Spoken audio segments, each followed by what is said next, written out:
cumprimento a igreja com a graça e a paz de Cristo. É um prazer tê-los aqui todos. Sei que uma grande parte da igreja está em viagem, mas estamos aqui cá nós para podermos cultuar e glorificar o nome do nosso Deus. Nosso último culto do ano, convido você a abrir a sua Bíblia para o livro de Filipenses, capítulo 3.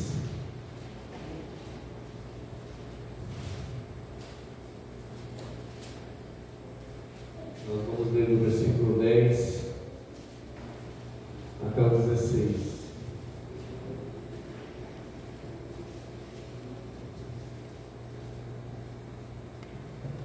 Diz assim o texto: para o conhecer e o poder da sua ressurreição e a comunhão dos seus sofrimentos, conformando-me com ele na sua morte, para que, de algum modo, alcançar a ressurreição dentre os mortos. Não que eu já tenha recebido ou já tenha obtido a perfeição, mas prossigo para conquistar aquilo para o que também foi conquistado por Cristo Jesus. Irmãos, quanto a mim, não julgo haver alcançado, mas uma coisa faço, esquecendo-me das coisas que para trás fico, e avançando para as que estão diante de mim, prossigo para o alvo, para o prêmio da soberana vocação de Deus em Cristo Jesus. Todos, pois, que somos perfeitos, tenhamos esse sentimento. E se porventura pensais de outro modo, também isto Deus vos esclarecerá. Todavia, andemos de acordo com o que já alcançamos. Vamos orar. Amado Pai, eu quero agradecer ao Senhor pela oportunidade que nós temos aqui de cultuar e agradecer e louvar o Teu nome. Queremos pedir para os irmãos que estão em viagem, que o Senhor esteja fortalecendo, protegendo nesse momento. E também, Senhor, pedimos para nós que estamos aqui hoje, que o nosso coração, a nossa disposição, o nosso ânimo possa estar focados em Ti, e que o nosso louvor seja um louvor verdadeiro, um louvor de coração, um louvor sincero. Abençoe o grupo de louvor, abençoe os intérpretes e vidas, que tudo aqui, Senhor, seja feito para a sua honra e para a sua glória. Em nome de Jesus, amém. Convido o grupo de louvor, nós vamos cantar Grande é o Senhor.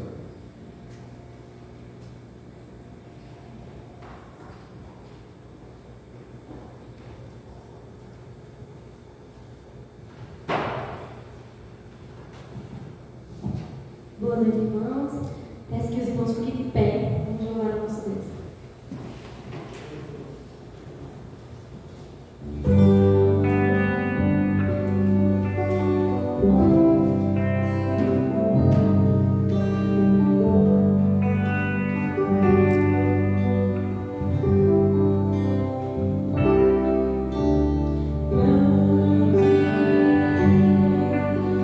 Senhor,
chegar aqui à frente.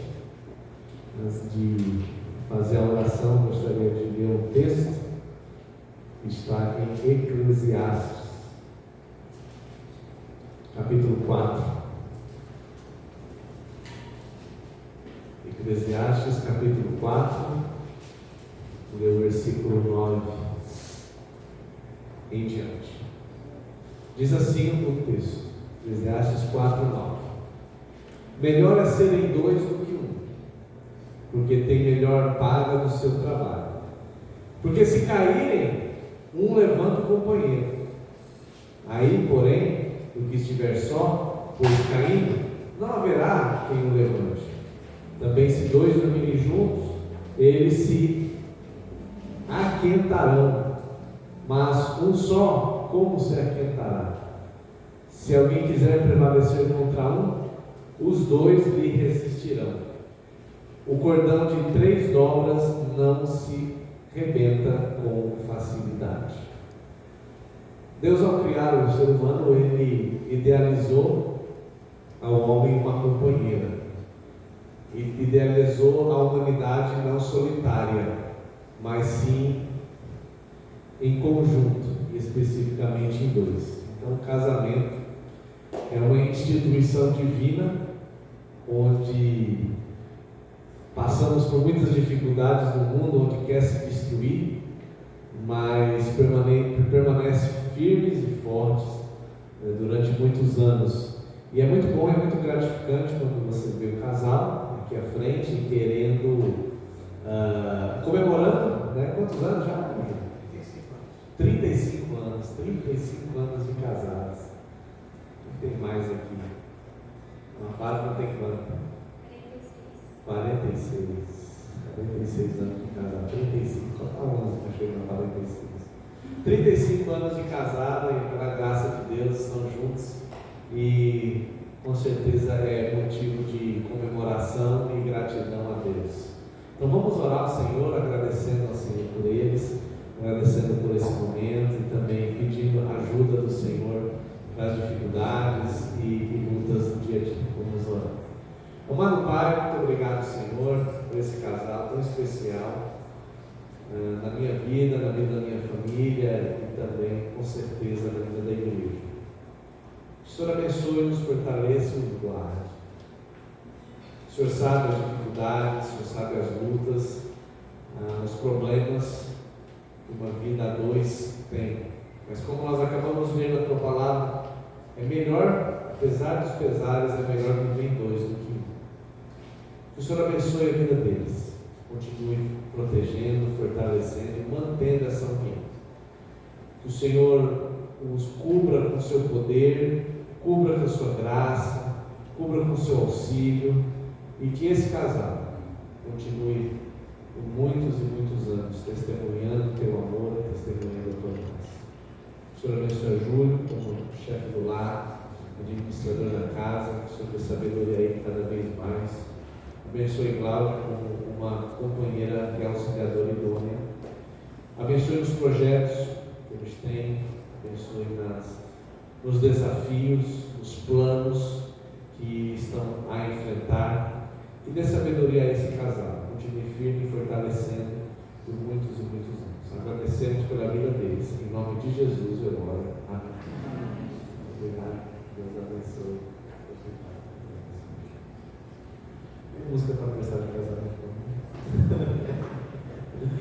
Muito bem. Queria também aproveitar a oportunidade de agradecer a família de Hickline que está aqui, né? Não é a primeira vez, né? Mas está aqui conosco, é a segunda vez aqui conosco. Vieram lá de Aurora, no Ceará. Então aqui vou passar aqui o ano aqui com a filha, a sorriso dela. Antes, quando eu estava no outro, estava meio assim apagado, agora está, ó, o sorriso, né? Ver os pais aqui é muito bom, é muito gratificante, né? Estar com a família aqui, que Deus nos abençoe, tá bom? E aqui a porta da igreja está sempre aberta. Esse casal aqui também é uma bênção, né? Tanto lá quanto o Vinícius em nossa igreja. Que Deus nos abençoe. Ok, eu gostaria de dar alguns avisos, como a gente já está em ritmo assim, de férias, né?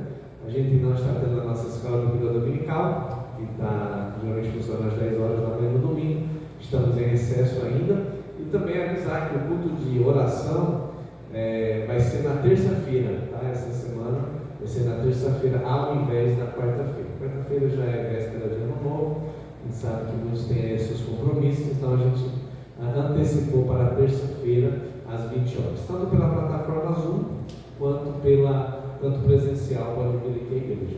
Então vamos aí passar a última terça-feira do ano em oração, né, e se reunindo com os irmãos. Então vai ser na terça-feira o nosso culto de oração.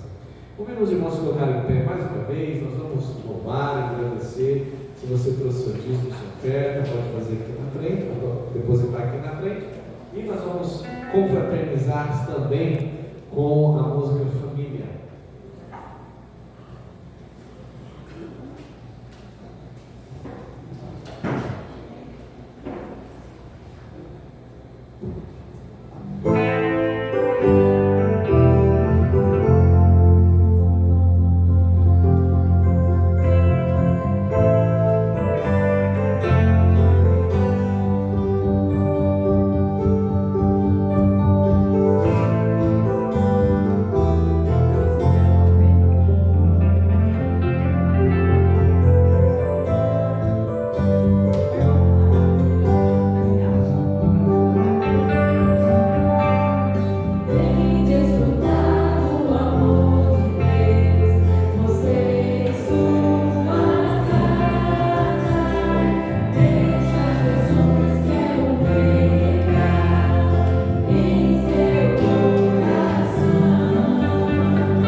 Boa noite, meus irmãos, graça e paz.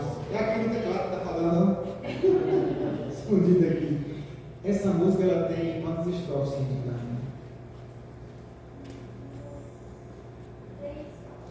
Quatro estrofezinhas. Isso significa que são 4 oportunidades para a gente pensar nessa letra. Quando a gente canta uma música, é uma oportunidade para a gente falar com Deus, para a gente expressar o nosso sentimento de gratidão, ou um pedido de oração, ou um compartilhamento de alguma bênção. Então, neste momento, esse hino do cantor cristão, chamado Conta das Bênçãos, a gente quer fazer jus à letra. Então, eu vou pedir para os irmãos, no intervalo de cada estrofe, para um voluntário vir aqui na frente e falar uma bênção que aconteceu esse ano. A gente está finalizando aí o ano de 2025, como a Regiane já adiantou, foi um ano de, como todos os outros, né, de lutas, mas também de muitas vitórias.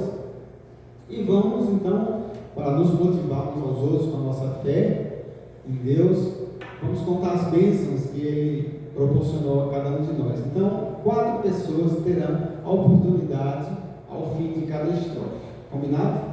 Certo? É assim? Isso. Sim, às vezes eu sei que tem muita gente que é um pouco vergonha, não precisa vir aqui na frente, pode contar aí, mas fala alto para toda a igreja ouvir.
Boa noite, irmãos. Esse ano eu tenho 2 motivos para agradecer. Um foi a conclusão do curso Senai, né? Foi muito difícil. E também a reabilitação, com muita luta, consegui.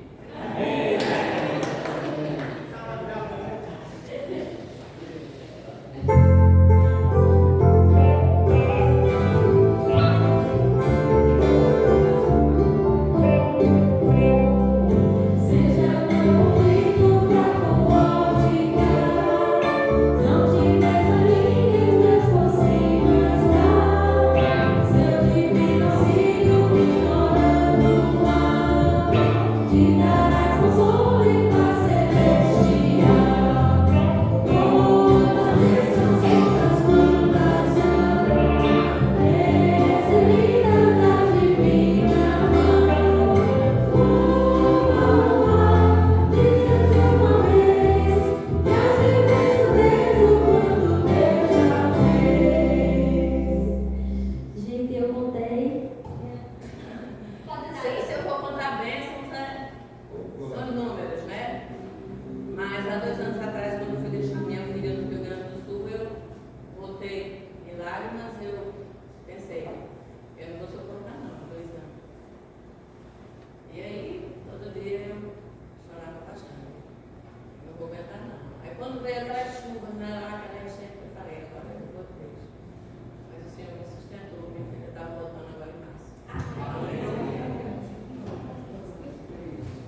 Boa noite, a graça e a paz do Senhor Jesus Cristo. Amém. Agora vamos aprender 4 sinais. O primeiro,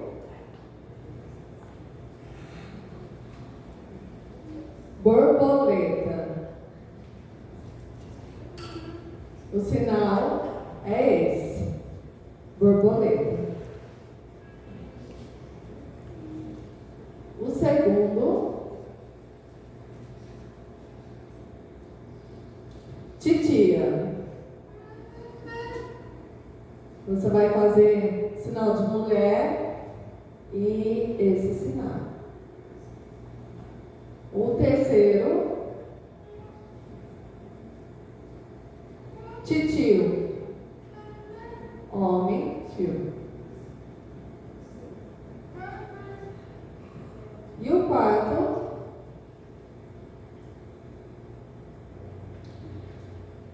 advogado.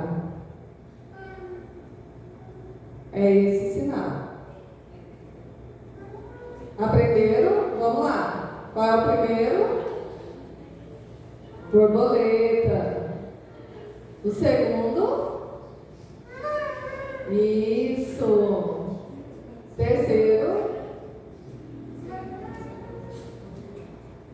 E o quarto?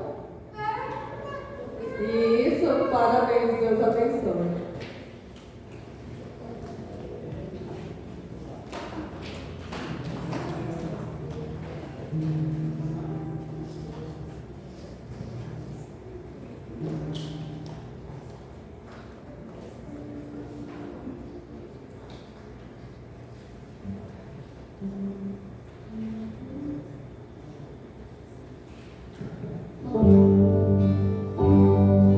Feche seus olhos.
Hoje as crianças vão ficar aqui, né, para ter a sala, mas eu quero orar por vocês. Pode vir aqui na frente. Eu quero orar pelas crianças. Não vai ter a sala, mas pode vir. Então, só vem vocês. Letícia vai dizer que vir. Com vergonha. Mas vamos orar. Já está grande já. A hora de vocês. Vamos orar. Tem algum pedido de oração? Está tudo certo na vida de vocês? Aí eu vou pedir agora. Qual é o pedido, senhor? Que minha avó e minha prima, Liz, e minha tia e meu tio vão vir pra cá no ano novo. Seus tios vêm para cá no novo, né? Para orar, para chegar tudo saudável, né? Então vamos orar. Amado Pai, eu quero que o Senhor abençoe as crianças aqui da igreja, em especial que estão presentes aqui, e também o pedido de Lara, que ela pede pelos familiares, pela avó, pela tia, pelo primo, pela prima que está chegando, que o Senhor traga os pais e tenha um momento agradável aqui com elas. Abençoe as crianças aqui dessa igreja, é isso que eu oro e agradeço em nome de Jesus. Amém. Muito bem, então vamos falar um pouquinho desse ano que já passou, né? 2025. Pode projetar, por gentileza. E toda vez que a gente chega nesse final, né, de ano, a gente precisa falar sobre um pouquinho desse tema. Eu acho que é muito importante a gente falar. Né? A gente já relembrou algumas bênçãos que Deus nos fez esse ano de 2025, já está praticamente acabando. E a Bíblia, ela ensina a gente a como lidar com o passado. O ano 2025 está passando, e outros anos passaram, e parece que tem muita gente que não vira o ano, continua no mesmo ano, não muda. Então, como é que nós devemos lidar com o passado? E eu trouxe aqui a analogia do retrovisor. Lidar com o passado é igual você olhar com o retrovisor. Além do cabelo, quem mais tem habilitação aqui sabe dirigir? Muito bem. Pronto. Para que serve o retrovisor? O que serve o retrovisor? Olha o motorista aqui da igreja. É para quê? Olhar para trás. Óbvio, o retrovisor, né? Reto, passar atrás, olhar atrás, para ver se tem alguma coisa lá atrás, para ver se dá para fazer mudança de faixa, né? Quando você vai viajar, por exemplo, e você quer mudar de faixa, você faz o quê? Um bom motorista, você olha o retrovisor e vê se tem passagem. O que mais? O que mais você usa o retrovisor para isso? Quando você vai dar marcha ré, não? Você vai dar marcha ré, você tem que olhar o retrovisor, porque ele vai lhe trazer referência. Então, o retrovisor nos ensina como lidar com o passado. Tá vendo? Por quê?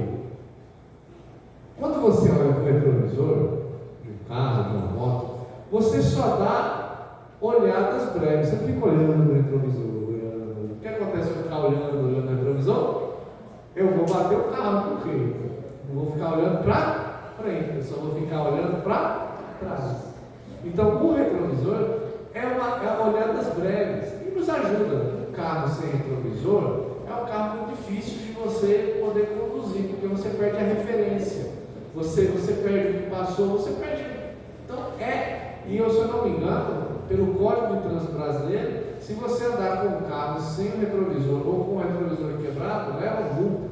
Então é obrigatório, é um item obrigatório em todo carro. E é obrigatório dar os dois. Tanto carro quanto moto ter os dois. Por quê? Porque ele dá referência. Porque você tem que olhar o retrovisor. Então assim é o passado. O passado não é para você ficar lembrando, só lembrando do passado, não. O passado é como retrovisor.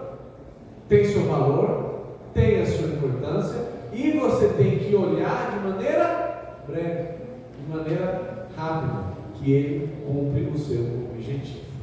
E no livro de Eclesiastes, no livro de Eclesiastes tem várias lições. Esse livro, eu escolhi esse livro para trazer para os irmãos, porque ele foi escrito por um rei chamado Salomão. Esse rei, ele foi um rei de Israel, foi o terceiro rei de Israel, e ele ele teve um passado que ele mesmo não gostou. Então ele sabia muito bem como lidar com o passado. Ele foi um dos reis mais sábios em Israel, dos reis mais ricos em Israel, mas ele não teve uma vida legal. E no final da sua vida, ele escreve no livro de Eclesiastes justamente isso, falando do seu passado e como é que ele, no final da sua vida, lidou com o passado. Então tem vários versículos no livro de Eclesiastes que nos ajudam a lidar com isso e falar, e nos ajudam a lidar com o passado. Então o primeiro versículo que eu quero compartilhar com os irmãos é esse: não viva do passado. Olha só que interessante. Nunca digas, nunca digas, porque foram os dias passados melhores do que esses, porque não provém da sabedoria essa coisa. Olha só que interessante esse versículo. Nunca diga. Rapaz, antigamente estava melhor o passado. O passado era melhor. Ou antigamente era bom. A vida antigamente era bem melhor que agora. Rapaz, antigamente era melhor as pessoas, não tinha celular, não fala isso, não tinha nada disso, não tinha nada dessas tecnologias todas. Aí que era bom a vida no passado. Hoje está uma confusão. Eclesiastes não fala isso, porque se você ficar falando isso, não é uma atitude de pessoa sábia. Quando eu li isso, você puxa, é verdade, a gente fica falando isso direto. Antigamente, a gente todo mundo tem esse saudosismo do passado. Eu sempre ouço, muito comum você ouvir, eram os crentes do passado. Os crentes do passado que era crente mesmo, né? Eu fico pensando, mas hoje ninguém presta. Antigamente era bom. Então a gente sempre ouve isso. O passado era melhor, o passado era melhor. E Eclesiastes, Salomão disse assim: nunca diga isso, porque não é sábio, não é inteligente você ficar falando isso. E por que você acha que não é inteligente eu ficar só falando do passado, que o passado era bom, que o passado era isso, que o passado era aquilo, que era melhor do que hoje, que antigamente era melhor que agora? Por que não é sábio eu falar isso? Por que você acha? Vamos perguntar para o rei Salomão, se eu estivesse aqui, por que você descreveu que não é sábio, não é inteligente ficar falando do passado? Por quê? Não volta. Por quê? Não é inteligente ficar falando. Eu coloquei aqui algumas sugestões. Não sei se você vai concordar. Talvez se você tiver a sua, você pode compartilhar. A gente tem um número bem limitado hoje de pessoas, então acho que dá para abrir para conversar um pouquinho. Por que não é sábio viver assim? Primeiro, quem vive suspirando pelo antes, corre o risco de perder o que Deus está fazendo agora. Concorda? Só fica pensando no ano, e não vê o que Deus está fazendo no agora. Está tão focado no passado que não vê o que Deus está fazendo hoje. Faz sentido, não faz? E também, quem vive comparando, perde a gratidão. Então, ao invés de agradecer, reclama. Que o passado era melhor, que o passado era melhor, que o passado era melhor. Está vendo? Como Salomão foi inteligente, ele que fazia isso, você nunca diga isso. Então, rapaz, 2025 está no retrovisor, quase no retrovisor já. Falta só mais uns 3 dias para acabar. E vamos ficar lembrando do 2025? Não. Vamos pegar as coisas boas e para frente. Vamos pegar as coisas que deram certo e para frente. As que deram errado a gente aprende para não repetir e para frente. Não fica só lembrando passado era bom. Porque você fica preso. Isso te deixa paralisado. E você não vive o presente. Você não vive o que está acontecendo na sua vida. Por quê? Porque você está ainda paralisado e preso no passado. Tem um exemplo bíblico que é muito claro quanto a isso. Talvez você vá lembrar. Está em Números 11, 5 e 6. Diz assim: lembramos-nos dos peixes que no Egito comíamos de graça, e dos pepinos, dos melões e dos porcos, polvos, e da cenoura e dos alhos. Mas agora a nossa alma se seca. Coisa nenhuma há senão este maná diante dos nossos olhos. Quem é que estava falando isso aí? O povo de Israel quando? No deserto. Eles tinham sido libertos pelo povo de Israel. Foi? Quem que libertou eles? Moisés, não foi Deus, usado por Moisés, que libertou eles da escravidão do Egito, no meio do deserto, enquanto eles estavam indo para a terra prometida. Eles ficaram o quê? Não era antigamente. Antigamente tinha pepino, gosto de pepino. Vinícius vende muito água. Vinícius vender alho lá. Tinha lá a casa do tempero, do alho, lá não tem mais esse alho, Não tem alho, não tem nada. Então, ou seja, a reclamação. Agora, pensa só, eles estavam aonde? No Egito. Eles eram o quê? Escravos. E agora eles estavam como? Libertos. Estavam comendo o quê? Maná. Sabe o que era maná? Era um pão que todos os dias de manhã caía do céu. A pessoa não precisava assar, não precisava fazer nada, era só o pão, ela caiu na frente de casa, ia lá e pegava e comia. Mas isso aqui não presta. Agora, antigamente, quando a gente era escravo, tem noção um negócio desse? É sabedoria falar assim. Por isso que Salomão disse certo. Você fica falando do passado, é igual isso aqui. Você não está dando valor ao que Deus está fazendo agora. Esse povo não estava dando valor ao que Deus estava fazendo com eles agora. Estavam sendo libertos, passando pelo mar vermelho, abrindo o mar, aquela coisa mais linda, mais espetacular do mundo, passado no exército, outra coisa fantástica. Mas bom era antigamente. Não é ridículo? E por que a gente faz a mesma coisa? Então, cabe aqui uma lição muito legal de Salomão. Muito obrigado, Senhor. Cabe aqui uma lição muito importante de Salomão aqui. Não fica, o passado era bom, porque você esquece o que Deus fez por você hoje. Você esquece o que Deus fez por você agora.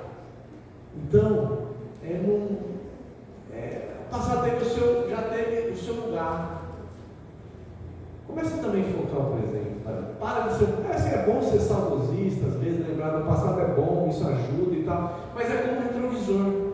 Dá uma olhadinha e pronto, e segue para frente. Não fica lá pensando. Você vai ficar parado para lá. Igual o povo de Israel. E aí eu faço a pergunta: desses que reclamaram, quantos entraram na terra prometida? Nenhum, porque ficaram presos ao passado. Vamos pensar em frente, vamos seguir em frente e vamos seguir em frente aqui também. O passado não define o final. Outra lição muito importante do rei Salomão no livro de Eclesiastes. Eclesiastes 7:8. Melhor é o fim das coisas do que o princípio delas. Melhor é o paciente de espírito do que o altivo de espírito. Altivo significa orgulhoso. Então ele diz assim: melhor é o fim do que o começo. É melhor, parafraseando aqui, é melhor você, melhor do que começar bem, é terminar bem. É isso que Salomão está querendo dizer. Melhor que começar bem é terminar bem. É muito interessante assim esse versículo. O princípio, né, ou melhor, o fim, melhor é o fim das coisas do que o princípio. Esse versículo é muito profundo. Por quê? Porque isso ajuda ao nosso orgulho, a lidar com o nosso orgulho. Tem pessoas que começam bem, na faculdade, começam bem no trabalho, e já acontece o que é com elas, elas ficam orgulhosas. Comecei bem, comecei, como dizem aí, a propaganda da Havaiana, com o pé direito, comecei bem, comecei animado e tal, mas terminou mal, terminou ruim. Então o que adiantou? Então por isso que ele diz, olha, seja paciente, é melhor ser paciente do que ser orgulhoso, porque muita gente se orgulha disso. Não, porque eu comecei bem, comecei com o pé direito e tal, não, tudo bem, comecei com o pé direito, beleza. Agora o problema é você terminar bem. Então não se orgulhe não se você começar bem alguma coisa, não se orgulhe não, se preocupe com o final, se você vai terminar bem mesmo. E também nos ajuda se eu comecei mal, não quer dizer que eu vou terminar mal. Se eu comecei mal, eu posso terminar bem. Então, para uns é ânimo, pai, eu comecei mal, mas vou terminar bem. Eu vou terminar bem. Comecei horrível. Não desista não, desista não. Se você começou mal, não desista não. Continue, persevere. Porque o final é o que vai te definir, não é o começo, não é o passado que te define. Ou eu queria tanto, meu passado foi tão ruim. Não, a vida não acabou. Não, porque o meu passado, não, a vida não acabou. O seu passado não define quem você é e nem define o seu futuro. Então há esperança. Há esperança de mudança, há esperança. Então continue, não desista. Agora, se eu me orgulho que eu comecei bem no passado e tal, continue perseverante.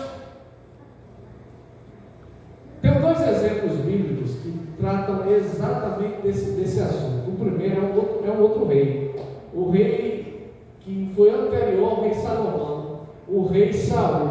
O rei Saul começou bem. Foi escolhido pelo profeta, pelo sacerdote Samuel, a ser o primeiro rei de Israel. Foi eleito pela democracia do povo de Israel. Escolheram Saul porque ele era alto. Saul, ele tinha os cabelos bonitos, como diz a Bíblia, alto. Sobressaía as pessoas. Não, esse é o nosso rei. Tinha tudo para dar certo, tinha apoio popular, tinha o apoio de Deus, tudo para dar certo. Mas o final dele foi ruim. Quem sabe como é que o rei Saul morreu? Como? Flechada do próprio exército. Ele terminou a vida dele consultando uma feiticeira. Ele terminou a vida dele com essa frase aqui, eu acho que doeu até em mim quando eu li. Isso aqui foi quando ele fez um sacrifício. Ele não poderia fazer isso, tinha que esperar Samuel chegar, mas ele fez em cima. E além disso, Deus mandou ele destruir todo o povo, e ele preservou as ovelhas, os bois, para ele, dizendo que era para o serviço do Senhor. Mentira, era para ele. E aí Samuel disse para ele assim, Samuel porém respondeu: não voltarei com você, uma vez que você rejeitou a ordem do Senhor, ele o rejeitou como rei de Israel. Olha só, começou tão bem, Saul, tão bem. Terminou. Lembre-se do livro de Eclesiastes. O melhor não é o fim, ou é o melhor? O melhor não é o começo, o melhor é o fim. Passado não define. E tem um outro exemplo aqui também, né? Um exemplo positivo, que é Pedro.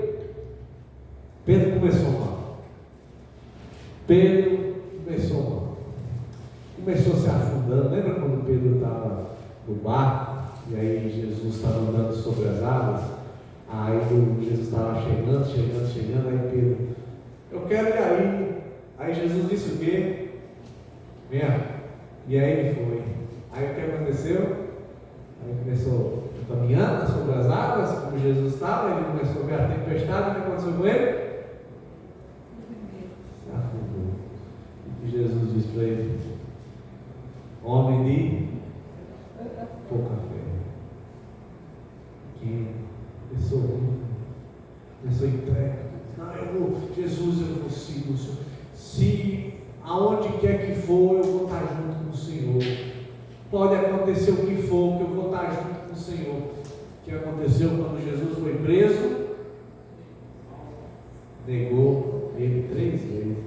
Jesus disse assim: Pedro, você vai me negar 3 vezes? Jamais. Eu negar? Nunca. Os outros podem, eu não. Jamais, eu não vou negar o Senhor. Começou ruim, mas no final ele foi um dos mais importantes discípulos de Jesus no começo da igreja. Praticamente foi um dos maiores líderes. Ele, Pedro, Tiago e João foram um dos maiores líderes que a igreja teve no começo. Foi eles que deram o início da igreja. E está aqui em João 21:17, né? Alimente as minhas ovelhas. Terminou bem.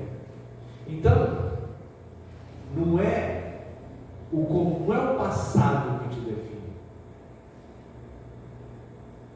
Não é o passado. Se você está frustrado, se você é frustrado com o seu passado e tem aquela sensação de arrependimento, se eu pudesse ter feito isso, se eu pudesse ter feito aquilo, a sua vida não acabou.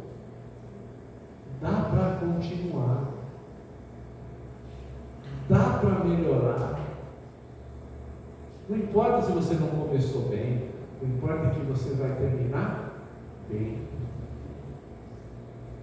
E a Bíblia fala que todo crente em Cristo vai terminar bem, porque ele vai terminar na glória dele. Como diz Paulo: combati o bom combate, guardei a carreira, guardei a fé, cumpri a carreira. Paulo é outro, começou ruim na Bíblia, né? Matando crente, mas terminou bem. Então, o passado não define você. Se você tem um passado que quer esquecer, esqueça e continue. Não é ele que vai definir o seu presente, ele define o seu futuro. Continue, porque é melhor o fim do que o começo. Então não desista. Permaneça. Não é o passado que define. Continua daqui.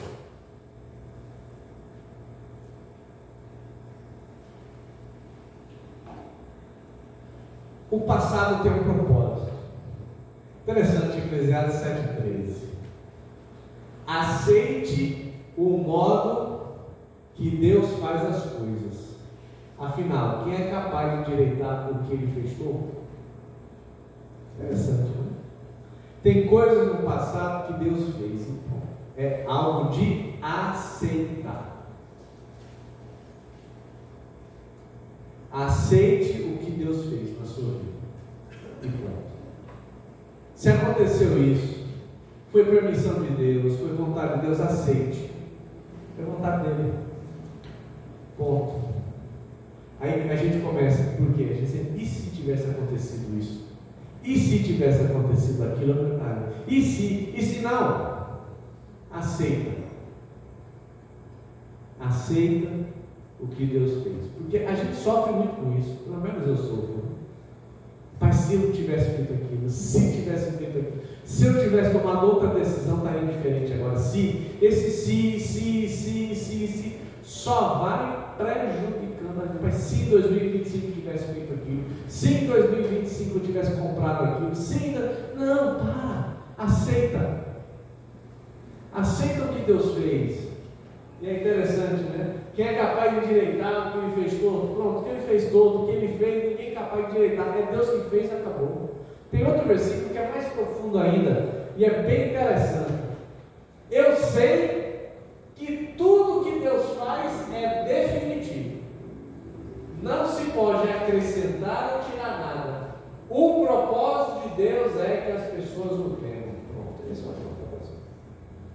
O que Deus fez, fez. Então Deus tem um propósito nas nossas vidas. E se aconteceu algo, ou se aconteceu algo, aceita, porque é o que Deus fez. Descansa nisso, confia nele. Confia nele. Não fica nesse negócio de se, senão você vai endoidar. Confia. Aconteceu isso, pronto, não tem como mudar mais. Então aceita e pronto. É propósito de Deus, é vontade de Deus e pronto, vou seguir, acabou.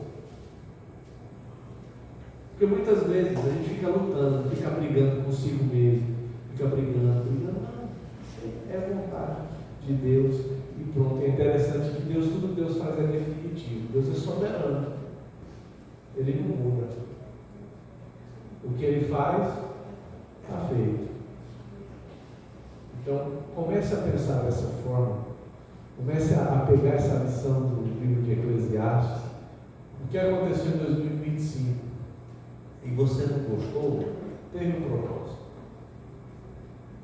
Às vezes a gente quer contar as bênçãos. É bom, tem que contar, porque isso nos anima. Mas também não foi só bênção. Também teve coisa ruim. Teve coisas que te deixou frustrado. Também teve coisas que te deixou desanimado. Teve desafios que talvez você vai ter que levar para 2026. Então não fica se culpando, não fica se não, acredite, tem um propósito. Se aconteceu isso na minha vida, se não deu certo o que eu estava planejando em 2025, pronto, teve um propósito de Deus. Eu sei agora, não sei agora, mas eu vou saber depois. Só preciso confiar e esperar em Deus. Porque muitas vezes a gente acha que esperar em Deus é como esperar uma consulta. O médico chegar, demora, estou esperando. Não é isso. Esperar em Deus é você continuar caminhando e confiando que Deus está em você. Então, se coisas que você planejou em 2025 não deu certo, Deus tem um propósito. Confia nisso. E descansa nisso. Aceita. Descansa nisso. Creia nisso. Foi o propósito de Deus. Pronto. E continue. Continue vivendo. Sem colocar os e se. Continue vivendo. Aceite o que Deus fez. Pronto. Não tem como mudar no tempo. Então continue. E bola para frente. Então tem esse propósito, né? Nós somos os propósitos. O passado tem um propósito.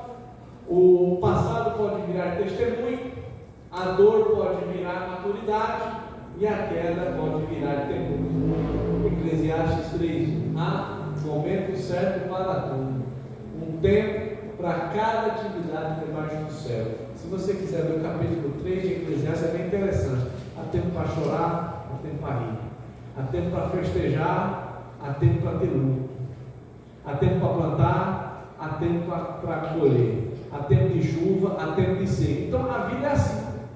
Tem o seu tempo para tudo. Não vai ser sempre alegre, mas também não vai ser sempre triste. Tudo tem o seu tempo, porque tudo tem o seu propósito. Tudo tem o seu propósito. Então, confie no Senhor. O que Deus fez, fez. Pronto. Aceita e segue. Porque o passado não tem como controlar mais. Aceita e segue a vida. E por fim, a última lição que eu quero trazer é em Eclesiastes 1,15. O passado não muda, mas pode ser ressignificado pela graça de Deus. Interessante esse texto aqui, Eclesiastes 1,15, que diz assim: o que está errado não pode ser corrigido, o que ainda falta não pode ser recuperado. Parece que é meio pessimista, né? O que está errado não pode ser corrigido. Tem até um ditado, né? Pau que nasce torto não se endireita, né? Então, o que é errado, ou seja, o que está errado não pode ser corrigido. Parece que é bem mais. Então, quer dizer que eu vou viver desse jeito, pode ser corrigido? Como assim? Como é que você vai entender esse versículo com a graça de Deus? Realmente tem coisas no passado, tem como voltar ao passado e corrigir. Erros que nós cometemos no passado, não tem como voltar e corrigir. Ou tentar corrigir no presente. ensinou, pronto, acabou, não tem mais o que fazer. Tem coisas que não tem mais o que fazer. O que tem que fazer a gente faz, mas tem coisas que não tem mais o que fazer. Não tem mais. Não tem como voltar ao passado. Tem máquina que tem para voltar ao passado. Não tem mais o que fazer. Não, se eu tivesse feito, não tem mais o que fazer. Acabou. É isso que o texto de Eclesiastes está querendo dizer. Só que Salomão, ele não tinha a ideia que nós temos hoje sobre Jesus Cristo. Ele sabia que ia vir Jesus e tal, que ia ser rei, que ia ser da descendência dele, ele sabia de tudo isso. Mas tem fatos na história de Jesus que ele não sabia, porque era futuro para ele, mas nós já sabemos. E esse texto encaixa muito bem numa situação que Jesus teve com uma mulher, a mulher samaritana. Olha só que interessante, lembra dessa mulher? Ela estava num poço, num lugar chamado Samaria, estava pegando água desse poço. Aí o que aconteceu? Jesus chegou perto dela e ela levou um susto. O senhor, sendo judeu, fala com o samaritano, porque samaritano e judeus não se davam bem. E a mulher disse assim: o que o senhor quer? Me dê um copo d'água. Não, é que eu posso dar um copo d'água? O Jesus disse: se você beber essa água aqui, daqui a um tempo você já vai ter sede. E olha que não era petrolina. Mas se você tomar água aqui, logo você vai ter sede. Mas a água que eu lhe der, você nunca mais vai ter sede. Aí ela ficou curiosa: como é que pode? Que água é essa que eu vou tomar? Já pensou em tomar água e nunca mais ter sede? Ainda mais deserto como era lá. Não tinha irrigação, não tinha água mineral. Que água é essa? Eu quero essa água. Aí Jesus apresenta a água da vida. E aí Jesus diz: vai lá e fala para o seu marido. Ela diz: eu não tenho marido. Eu sei que você não tem marido. Aí Jesus diz assim: fato que você já teve foi sim. E o homem com quem você vive agora não é seu marido. Jesus falou o passado dela. Você está vivendo com o cara. Ele não é seu marido, você está morando junto com ele. Além desse, você teve sim. Cristo, não, deixa ser o seu passado e tal, não. Ele deixou o passado dela, não. Ele ressignificou o passado dela. Ele perdoou o passado. Não tinha mais como voltar atrás e desfazer os casamentos, os relacionamentos errados. Não tinha como voltar mais atrás, não tinha como fazer. Aí Jesus fez o quê? Ressignificou.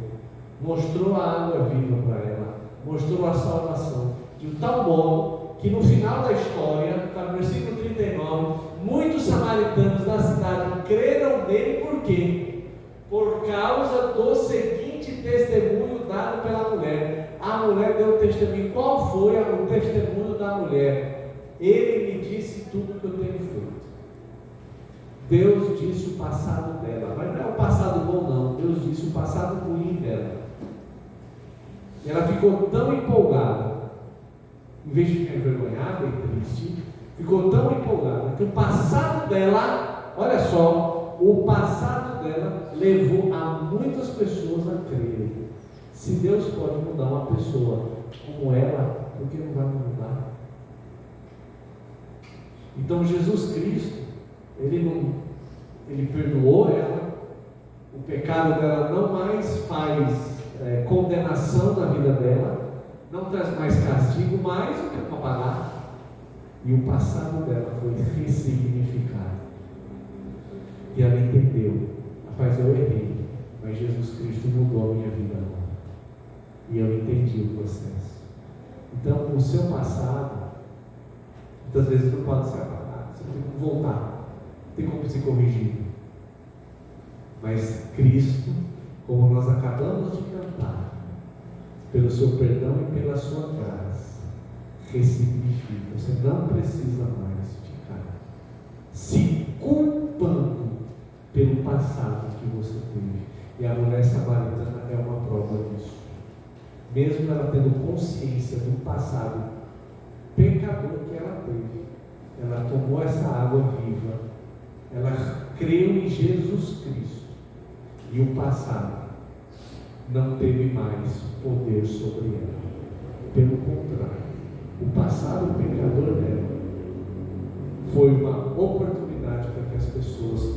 conhecessem quem era Jesus. Olha só que fantástico. Então, a graça de Deus ressignifica o passado. Você não pode mudar, mas pode ser ressignificado.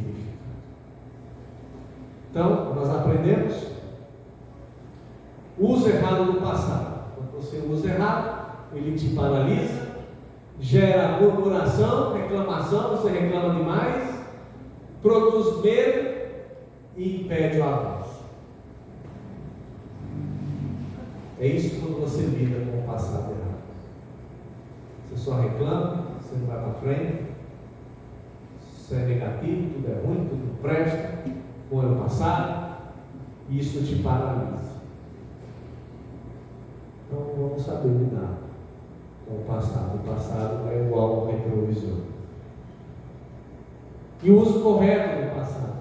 Com o passado você pode aprender, você pode crescer, você pode testemunhar e ter sabedoria, ter experiência. Quando eu uso o passado de maneira correta, eu aprendo, eu cresço, eu testemunho aquilo que Deus fez na minha vida, como a mulher samaritana fez, e eu tenho experiência.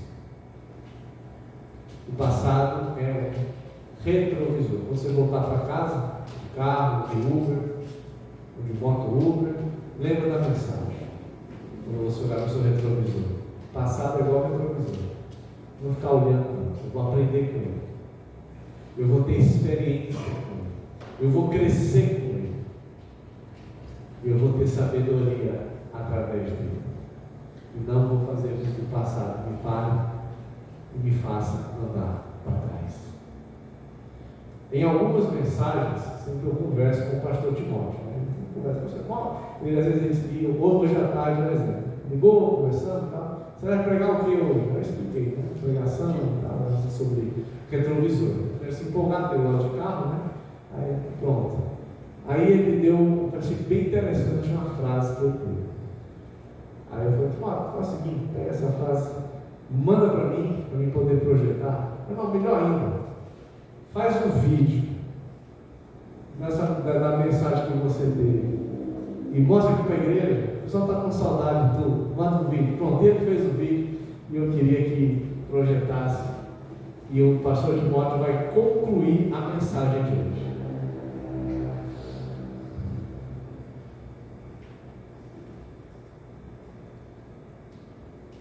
O retrovisor serve para ver por onde você já passou, ou seja, o passado, e para conferir se é possível mudar de faixa sem bater, ou seja, mudar seus planos com sabedoria, com cautela.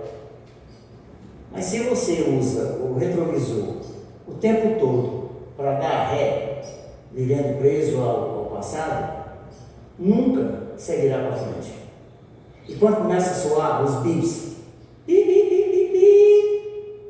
Deus avisando que você vai bater, pise no freio, pare. Porque continuar vivendo no passado sempre trará prejuízos. Sempre. Sem exceção. Boa noite. Boa noite. Vamos orar. Amado Pai, muito obrigado, Senhor, por essa lembrança que o Senhor nos traz sobre o valor que se tem no passado e como ele pode ser prejudicial em nossas vidas. Peço, Senhor, que o ano 2025 cumpriu o seu papel e a gente tenha consciência disso e tiremos lições valiosíssimas para a nossa vida, aprendizado, crescimento, mas que nós realmente passamos de ano. Que nós não fiquemos no ano de 2025, que de fato, como lemos no começo, nós devemos avançar para as coisas que estão para frente e esquecer as coisas que estão para trás. Então nos ajude, Senhor, a olhar o passado como se olha no retrovisor, mas não fixar. Abençoe as nossas vidas, Senhor, abençoe aquilo que o Senhor tem feito em nós, aquilo que o Senhor fez em 2025, tanto as bênçãos como as frustrações, que tudo isso, Senhor, tenha atingido o propósito, que é temer ao Senhor, é te honrar e é te glorificar. Abençoe esse ano que chega. Que esse próximo ano seja um ano que nós pedimos e queremos que o ano seja um ano de paz, um ano de bênçãos para todos nós.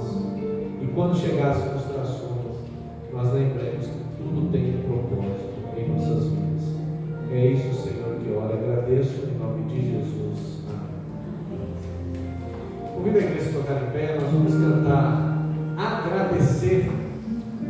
Então vamos agradecer ao Senhor, agradecer pelo ano que passou, agradecer pelas lutas, pelos desafios e pelas bênçãos que o Senhor tem nos dado. Cante com o coração, cante com sua alma, agradecer a Deus. E após a esse louvor, estamos com o nosso culto encerrado. Tem um cafezinho ali, tem um momento de comunhão. Deus abençoe.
do